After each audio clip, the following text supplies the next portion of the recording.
for the folks who don't know, Hemant is the CEO of General Catalyst, 22 years at GC. I think it's fair to say one of the top 5 venture funds in Silicon Valley. What's your assessment? Don't say that. My mom doesn't like that. All right, okay. So, not top 5. So Hemant's background, 5 degrees from MIT. That is something definitely I'm sure your parents influenced. And you founded a tech company. You've been in VC for 20 years. Jeannette also founded La Familia, which General Catalyst acquired. And you got Hemant, you've invested early at Stripe, Snap, Samsara, Grammarly, a bunch of great companies. Jeannette, European focus, so Helsing, Mistral, Deal, a bunch of great companies as well. So the talk today, we want to do a little bit of a look back, a little bit about the investment ecosystem today, and then a lot about AI and what's happening in AI. So more AI focused and automotive focused. So let's jump in. First, Hemant, you started in the industry when there was a pretty big pullback happening when the dot-com crash was happening. Why join then, and how has it impacted just the way that you look at the businesses you invest in? Yeah, so look, I was headed down academia, so I certainly wasn't an expert at timing markets when I decided to do what I did. I basically left grad school at MIT to start a business. This was when WAP 1.0, for those of you who remember, the wireless application protocol was created. So like, a new platform shift, let's go build a business that sort of creates software infrastructure for it. A very logical thing to go ride that. As we all know, 1999 versus when mobile really took off, which was 2006. So the reason I got into venture was when I sold our business, which was a small company, small acquisition, right after 9/11. I was 26, and I felt like I made a lot of mistakes and wanted to go do it more correctly the next time. So I actually joined GC for a 4-month, I don't know if I ever told you, for a 4-month internship effectively, or an EIR role to go think about starting my new business. And then 22 years later, I'm still here. And Jeannette, your background, your grandfather was an artist, became an entrepreneur, well regarded in Europe. How's that shaped your own views as you start La Familia and kind of the Europe making this transition from, you could say, almost traditional investing to venture investing? Yeah, I think there are actually 2 points to this. One is my grandfather indeed was an artist and was thrown into running our family business, which was a very technical domain. And actually, I think just by virtue of his creativity and the way that he would always find new form factors of expression, and fundamentally believed in discontinuation of the status quo, and just manifested new realities, he really broke into very many market segments. And to me, that just was fascinating as a kid, just to see how innovative and creative he was acting as an entrepreneur. And I find that is actually a pattern I still observe in the best founders. They fundamentally manifest new realities ahead of many other people around them. So I think that's one. The second thing that I took from that was a real passion for European manufacturing and the industrial base we have. And I think it's probably one of the highest densities of world market leaders where I come from in Germany. And I feel passionate about really reactivating and reinvigorating that industrial base and making sure that we can find new ways to kind of articulate that as a global ambition out of Europe. In a previous chat, you said European businesses are focused on kind of endurance. Hemant, you've said U.S. startups are very ambitious. You're very much a Silicon Valley fund. How do you guys think about this, and what are you guys doing about how these markets are kind of coming together? Your firms have come together. Is this true? Is there a different type of founder that exists in Europe than exists in Silicon Valley, and vice versa? The likes of you don't exist there, for sure. Because Qasar has one thing that Europeans don't have. He's just bold. He gets into a room and he says, let me answer that question for you. And Europeans are typically a lot more shy, a lot more timid in the way that they articulate their ambition, but they can be equally successful. So it's just a different nuance. Yeah. Look, one of the things that is really important when you think about innovation today, the opportunity is all about transformation. Like AI is, to the extent that that's the next platform shift on technology, it's not a distribution advantage for businesses. So it really is about how do you take AI and you go to existing businesses and help transform them. So in some ways, a company like Applied Intuition is sort of a poster child for that, which is build the right capabilities, collaborate deeply with the market, and go figure out a transformation strategy there. And I think when you think about transformations, you have to be ambitious and thinking long-term at the same time. You can't transform an industry overnight. You can't transform an industry as a single company. You really have to be part of an ecosystem and go drive it. And so I think in that sense, one of the things I really like about our firms having gotten together, our teams gotten together, and frankly, cross-pollinating cultural learnings from US and Europe and also other parts of the world like India is how do we build that kind of a collective mindset that we do want to think about building things on a much longer horizon, something that's much more native in Europe, just given its longevity as a society as well. And how do we become really ambitious? And that's obviously the nature of the American sort of immigrant mindset. And can we actually, create new cultures at the intersection of those two? If you have you guys have done a lot in enterprise and in healthcare. There's similar things about automotive. Automotive is about safety. Healthcare has as a regulated business as well. How do you think about the long term when you're an executive in the room and you're like, I need to get this SDV or this ADAS platform out to the market in 26 SOP or 27 SOP because I have Tesla and the emergent Chinese brands breathing down my neck. How do you think long term in that? Yes, the industry abstractly is transforming, but the reality is, as a lead, you don't have the 5 to 10 years to work in a research lab, and maybe. So, how do you reconcile that? Yeah, look, I think it's a good question, and I feel like great companies are built at the intersection of this healthy tension of winning in the short term, but doing things that are appropriate for the long term. To me, in the short term, you always have to go back to your values and what is your true north, and are you going and doing things the right way in that regard? I mean, if you remember during COVID in our board meetings, it's like, geez, we don't even know if we're going to have a society, we're going to be around or not, and the whole mindset there was very unclear how to make progress, but we need to go in the foxhole with our customers and just figure out how to be good partners to each other and sort of embrace the ambiguity and make these decisions in the short term, and it'll work out. Right? I do think there are moments where you have to think that way, but you have to always just counterbalance that thinking with, are we headed in the right direction? Are we still heading down what our core mission was? And that's what great companies find a way to do, and those are the ones that endure. Jeannette, 10 years ago, Europe and America's GDP was at parity. Now Europe's GDP is 67% of America's. Why is that? What are you guys doing about it specifically? And what do you think are some of the underlying dynamics of that thing? Well, first of all, I think that's one of the reasons I get up every morning, because I fundamentally want to change that. I think that we now have a very unique leverage point with AI to actually change the trajectory of Europe.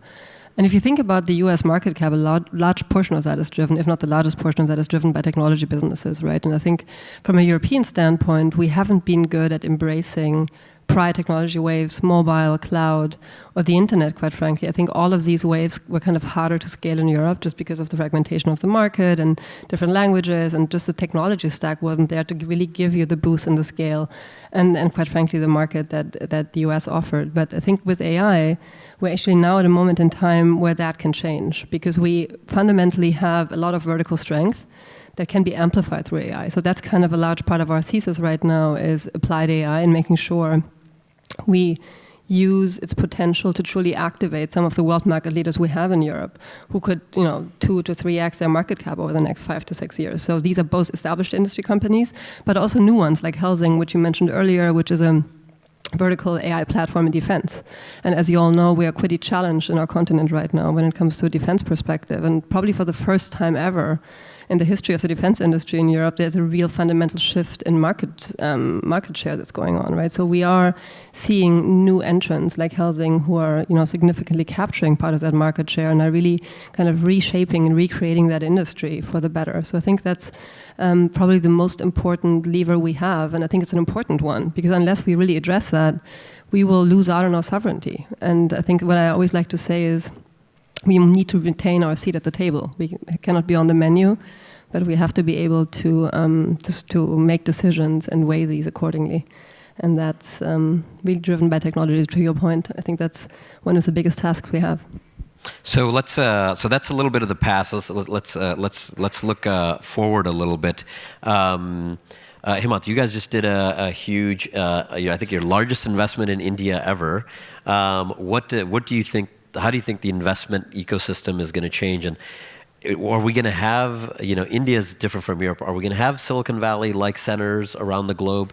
What does the next kind of years look like? I think pre-COVID, there was a view that COVID might disrupt America in the sense of Silicon Valley might not be the center of investing in software.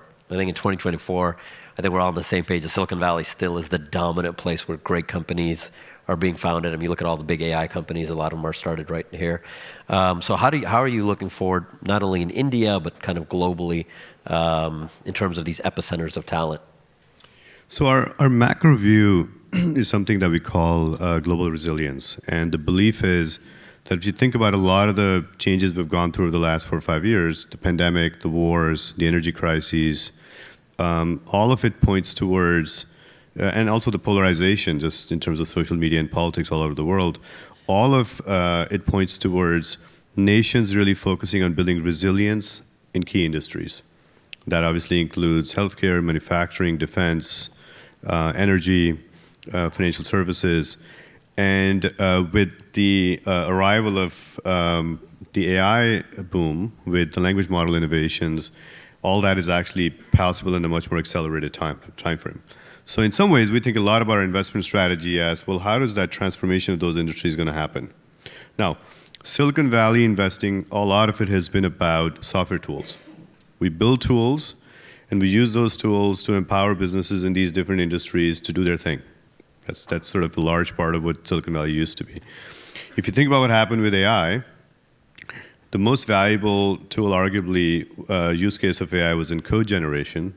And the company that captured bulk of that value was actually Microsoft, right? So it's the first time you've got a new technology trend and a small company gets there before a big company gets there before the smaller companies do. That, to me, is the erosion of the startup advantage. And the reason, and in some ways it makes sense, is because the leverage of AI accrues to companies that have scale, customers, distribution. That's also relevant in the world of software tools. So these companies have that advantage. So on one side, I feel like there's this diminished opportunity around building sort of core enterprise tools that these big tech companies build. On the other side, the whole world needs to figure out how to use them to transform it, and who's going to go do that? So what you're going to see is many more of the applied type of companies that go and say, hey, we will partner with industries, we'll bring these capabilities and reimagine both operationally and then from a sort of product perspective, what are the core offerings in these industries? That is a massive opportunity. So when you think about what is the opportunity in the US, what's the opportunity in different parts of Europe or in India, it really is about how can AI be a transformative force and brings resiliency in these core industries. And our belief is that, in some ways, there's going to be a much greater boom from a venture capital standpoint, sort of focusing on those, than even what we saw in the last 15 years, which has been tremendous in a lot of ways. Do you guys think that it'll be like, for the folks who are not in venture, sometimes people describe Applied as like a vertical SaaS company. We work with manufacturers of vehicles and we enable them. Do you think this vertical SaaS trend is just going to happen through a bunch of industries? So you go to, factory automation, or do you think, the historics will kind of come back, which is you have giant FANG-like companies, they just won't be Google and Microsoft and Facebook in the future. How do you see that playing out, the shape of the company? Do you want to be described as a vertical SaaS company? You can. No. I don't think so. I think when I think about your own ambition, it's way more than that. It's not. SaaS to me is, can it give you workflow tools so your workforce can be more efficient? That's what SaaS is. That's not the same as we're going to completely reimagine the guts of the automotive experience and how it manifests itself and help operationalize in the industry. And that to me is, we're rethinking work. I mean, to me, the AI boom is about workforce transformation. And to me, the AI boom, a lot of it is about everywhere we offshored because of globalization and labor arbitrage, we're going to onshore that back with AI productivity. And so instead of selling SaaS workflows, you're going to sell AI agents that do your work. And that's a much bigger market. And there's a much more radical shift, because if the workforce is effectively free, then it sort of helps you rethink what are the experiences going to be as well. So for example, if your AI nurse on the phone costs you not $90 an hour like it does today, but effectively free, would you just give everybody an AI nurse that checks up on them every day? Because it doesn't cost us anything, and we completely transform the care model. So I think there'll be these emergent properties in how these industries evolve, and so not being constrained in the prior modalities of how software impacted businesses, but being very free-form and first-principled, I do think will create much bigger opportunities there. And I think physical, like hardware, will play a lot more of a role, especially as we kind of advance into energy and manufacturing. I think it's going to be really hard to think this as a software-only play. I think you will need to think it a lot more wholesome. You need to find the best talent that wants to work there. You need to create an ecosystem around it, as you said earlier. But then you have to lean into transforming these industries, and this comes down to providing different pools of capital next to pure venture dollars to truly embrace the opportunity and shape the outcome. I'll get back to AI, but just one last thing on venture and how venture is changing. I think when you guys invested in us, you guys were managing a handful of billions of dollars. I think you manage something like 40 billion now. One of the large funds here in Silicon Valley, a $40 billion fund 10 years ago was very, very uncommon. Now you have 2, 3, 4, 5 that are emerging in this like multi-class fund strategy. But you bought a hospital, you acquired some venture funds. I mean, it's not even looking like a very traditional venture fund. How do you think venture is changing, and what's the downstream impact on companies that are trying to innovate and trying to raise capital? Look, I'm laughing because when Jeannette joined us, when she unpacked a lot of the stuff we're doing, she was like, we're not a venture firm, and we need to figure out how to really describe ourselves differently. And we're sort of on that journey. The reality is our roots were in venture, right? We started as an early stage firm. We got behind companies like Kayak and others. In fact, we started Kayak. But the role of technology has changed. And I think this whole idea of let's just fund serendipitous innovation and let it go take hold in society and let society deal with the consequences, frankly, isn't the best way to have the greatest impact or the greatest return. So our belief has been, can we think much more intentionally around the role of capitalism, the role of innovation, how we drive transformation in society, and that requires you to think beyond sort of one company at a time into ecosystems, but that also requires you to think about your capital stack that you have for founders and the offerings and innovate around those. And this industry hasn't innovated a bunch, and if we were a large multi-billion-dollar firm investing in pure venture, our performance will actually degrade, because it's not an industry that can absorb a lot of capital, because there's frankly not that many companies that become of the size and potential as Applied does. There's just not that many. There's many venture firms. So your returns will degrade if you actually scale the capital that you're managing. But if you think about how do you bring this innovation into society and transform, and you reimagine capital stacks to do that, then you can scale a lot more in terms of the role of what this company building and ecosystem building can be. And we're in that journey of figuring that out. So I cringe when we get called a venture capital firm, but I also don't have an answer of like how to really articulate. We're working through a lot of that today, so you may want to add to that. Do you think that there's like this emergent trend, which is a little bit like a valuation arbitrage? That we'll use a company you guys are big investors in, kind of a cousin company of ours, Anduril, in the defense market. There are existing defense primes that do tens of billions in revenue. Their market cap is not very high. You have an emergent company which is under 10 years old that's worth 12 billion now, and is, in terms of revenue, is still a lot smaller than the existing primes. That's almost like what's happened with Tesla and the OEMs, right? And so do you think that that's going to be more of a trend over the next 5 or 10 years, where you have these companies that emerge, and because they're fundamentally built around AI or software, that they're actually just more valued by investors globally, or do you think these the Andurils of the world and Teslas of the world are more anomalous? Look, I think when you get to the kind of revenue scale that Anduril is, or you guys are, the multiples do converge if the companies are relatively similar in their predispositions. The thing with Anduril, for example, they don't sell on a time and materials basis. They sell products it's much higher gross margin than typical defense prime. So I think market gives credit that that kind of a business model that's more aligned will gain share. So just like everything else in venture, every company is overpriced until it sort of grows into it. I think these markets are so large, you feel that way about these businesses for much, much longer. But there's a good reason for why they should get premium valuations, because they have innovated on the business model. They have figured out how to leverage a lot of the modern supply chains to change the cost structure, just like how we're doing it here. And so they will be more valuable in the end, as they scale. So I don't think it's an arbitrage thing. I think it's a technology leverage truly manifesting itself in these businesses, or at least that's the hope.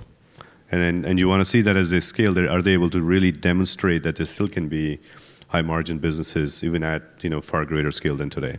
Speaking of, AI companies, especially Bay Area AI companies, but European AI companies, super highly valued based on considering their traction. You have an Amazon which goes public at 400 million.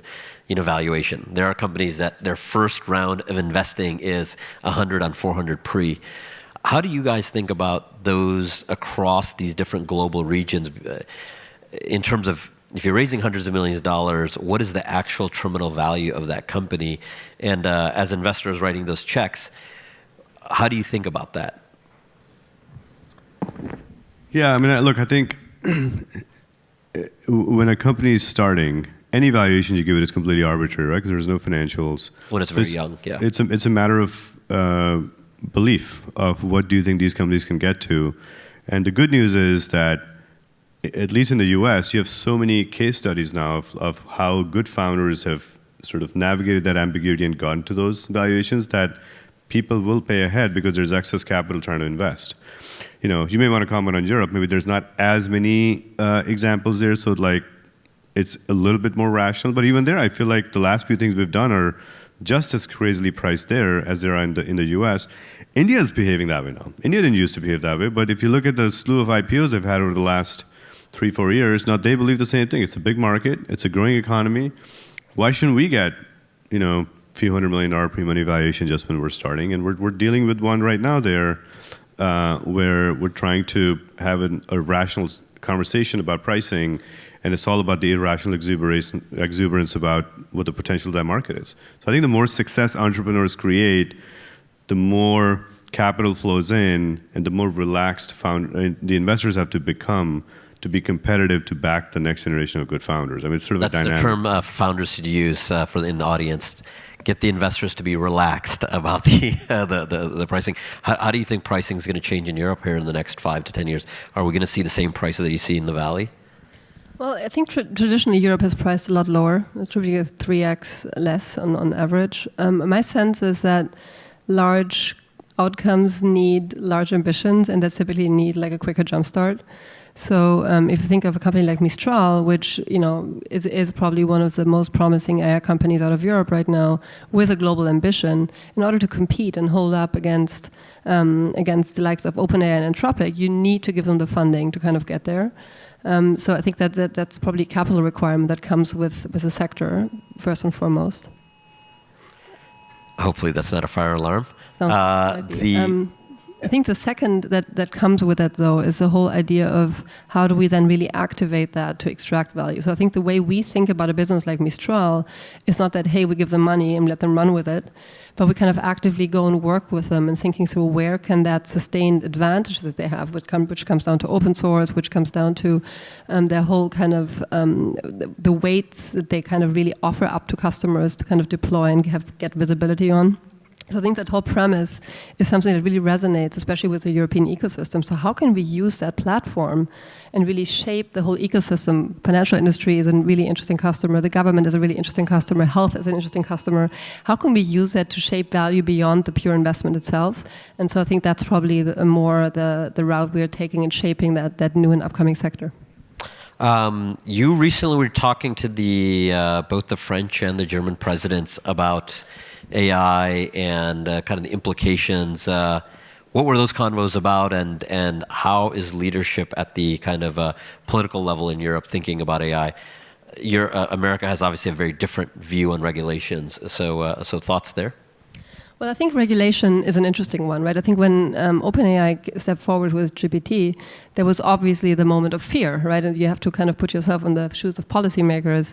It is a scary technology when you feel like your whole society could be at risk from it. So I think you need to work with regulators in order to help them alleviate that fear and really create a stronger collaboration mode in terms of how you want to get there. So I think that's number one. I think the first attempt at regulation in Europe, as you all might know from the Parliament version of the AI Act, was actually terrifying, right? So we stepped forward with a whole range of leaders from both established industry and the startup ecosystem, and really created an open letter and created a movement against the sort of sheer strangulation that would have caused to the ecosystem.